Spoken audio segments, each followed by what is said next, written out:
נפצעו סמוך לגבול עם ישראל והובהלו לקבלת טיפול בבית החולים זיו בצפת. שם נמצא עכשיו כתבנו אחיה רבד. אחיה, מה שלום הפצועים ואיזה טיפול הם קיבלו במהלך סוף השבוע?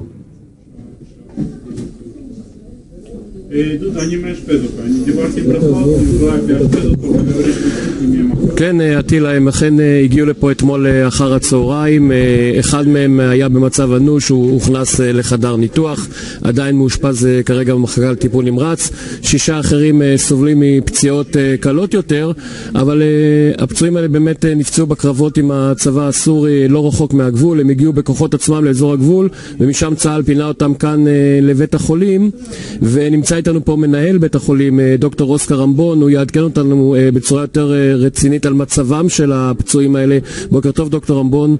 בוקר טוב. 7 פצועים כי אנחנו קיבלנו.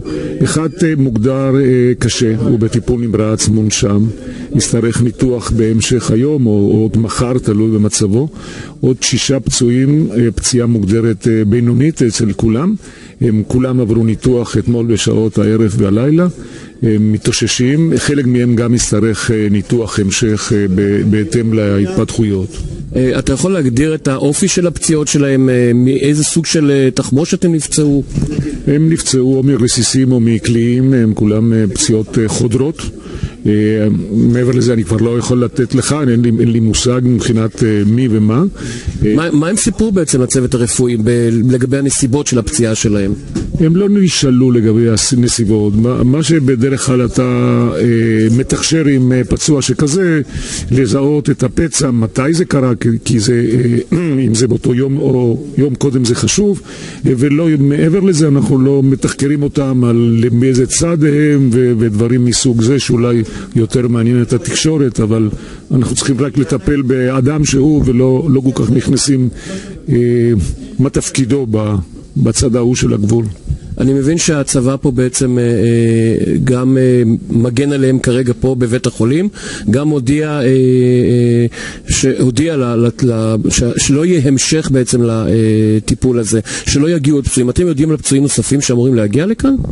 אנחנו לא קיבלנו שום התראה, לא על בואם של הפצועים אתמול ולא על מה שצפוי לנו, כך שמבחינתנו זה אירוע חד פעמי, אם כי גם אני קורא בתקשורת ומבין שכל התפתחות היא אפשרית. זה לא הפעם הראשונה בעצם שאתם מטפלים באזרחים, בחיילים שהגיעו לפה ממדינות לא ידידותיות, מדינות אויב. אני מניח שאתם עשיתם את זה כבר בעבר. נכון, בהיסטוריה של בית החולים אנחנו טיפלנו גם בחיילים ובמחבלים של אויבים שלנו מלבנון, מסוריה וכו', אבל הרפואה היא מבחינה זו מטפלת בכל אדם, לא חשוב מה גילו, דעתו, הלאום שלו וכו'. אנחנו מטפלים בכל פצוע, מנסים לעשות את מיטב יכולתנו. מתי להערכתך הפצועים האלה ישתחררו מבית החולים? לפחות שבוע ימים או יותר, תלוי בהתפתחות, כדי שיהיו במצב שניתן יהיה להעביר אותם למקום אחר, מה גם שיש אי ודאות בעצם איזה שירותים רפואיים יכולים לקבל לאן שהם ילכו, ולכן אם אנחנו רוצים שעמלנו יוכתר בהצלחה, אז לפחות צריכים 7-8 ימים להיות בבית החולים. תודה רבה לך, דוקטור רמבון. כפי שאומר מנהל בית החולים, הפצועים האלה יישארו כאן לפחות שבוע, סביר להניח שהפצועים קשה יישארו גם תקופה נוספת. בכל מקרה, לאחר שהם ישוחררו מבית החולים, הם צפויים לחזור לסוריה דרך מעבר הגבול בקונטרה, בתיאום עם האום, וכמו שצה"ל אמר אתמול, מאוד מנסים לשמור את המקרה הזה כמקרה בודד, סיוע הומניטרי חד פעמי, כדי שלא יציפו את אזור הגבול לפצועים ופליטים נוספים. אלו הדברים עד כאן מבית החולים רבקה זיו בצפת.